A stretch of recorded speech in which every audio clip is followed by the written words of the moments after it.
Хуралдаанаар Баян-Улгай аймагт ажилласан ажлын тайлан болон үерийн гамшиг нэрвэгдсэн 10 дэргэдэд үзүүлэх, хүмүүлгэн тусламжийн хүлээн авах, хүргэх, хуваарлах үйл ажиллагаа болон авч хэрэгжүүлж байгаа үйл ажиллагааны талаар хэлцлээ.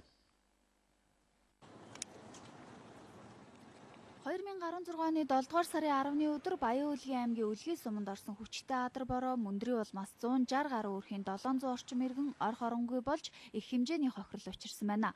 Хохирлыг барагдуулахаар улсын нөөцөөс 300 сая төгрөг 70 гэр олгосон иргэдийн хандивч олноор цуглаж байна. Тусламжийн цуваг шуурхай хүргэхийн төлөө илүү анхаарч ажиллах шаардлагатай гэж албаныхаа онцлоо.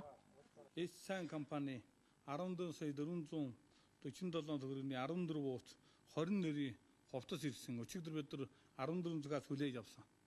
Өнөөдөр бидний ирсэн хүсэлтээр одоо 13 цагаас Сод Монгол групп 21 гэр дан бүрээстэй шалгуу 21 гэр хандивлахаар одоо Чингисийн талбай дээр Чингис кино театрын уртал барьцсан бэлэн болсон 13 цагаас хүлээж авна. Цаашдаа хандив өрнүүл 300 орчим айлд одоо хүнсний бүгдэд хүрэх төлөвлөгөөтэй ажил хийж байна. Хандивын асуудал дээр одоо нэг зөвхөн хүндрэлтийн асуудал бол одоо хандив бол цуглаад ирэх үед бол тээврийн асуудал одоо хүргэлтийн тээврийн асуудал маш хүндрэлтийн асуудал байгаа. Үерийн гамшигт нэрвэгдсэн өрх тус бүрээр бохир усны халилт хөрсний бохирдолтын судалгаа гарган халдваргүйжүүлэх арга хэмжээ авч байна. Одоогоор 26 мянган квадрат метр талбайг 7.7 тонн бодис хэрэглэн халдваргүйжүүлжээ. Хүн амыг баталгаатай зөөврийн ундны усаар хангах асуудлыг шийдвэрлүүлсэн байна. Ариутгын бодис дээр бол холоорын шохоо, жавлин гэдэг янз янзын бодисууд байдаг. Үн янз. За тэг бүгдээрээ бол хувийн хвшлийн эрүүл мэндийн эм ханга нийлүүлэх байгууллагууд нийлүүлдэг иймэрхүү зүйлүүд байгаа. Ерөнхийдөө бол бид манай эрүүл мэндийн спортын яам бол халдвар төвчин судлалын үндэслэлд бол байнга аймгийн эрүүл мэндийн газартай бол холбоотой ингээд ажиллаж явж байна. Тодорхой чиглэл зөвлөгөөнүүдийг бол өгөө явж байгаа.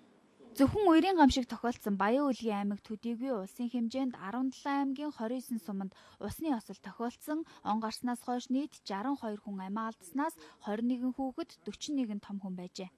Усны ослууд өдөр бол усны осолтой байсан. Үндсэндээ бол 17 одоо хүн амиа ирснээс үүнээс бол 7 хүүхэд байсан ийм харамсалтай зүйл байна. Өчигдөрхөн гэт одоо 15 настай хүүхдийн туулгалд амиа ирсчихсэн тохиолдол байна.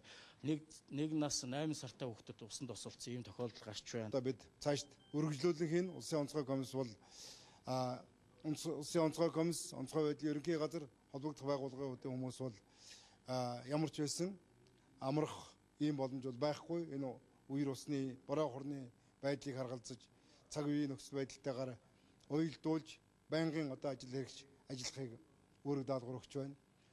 Мөн гамшигт нэрвэгдсэн иргэдэд эмнэлгийн тусламж үйлчилгээг цаг алдалгүй хүргэх, ялангуяа сэтгэл зүйн тусламж үзүүлэх, халдвар төвчний дэгдэлтээс сэргийлэх, тандалт судалгааг эрчимжүүлэх талаар чиглэл зөвлөмж өгөн улсын онцгой комисс ажиллаж байгаа гэлээ.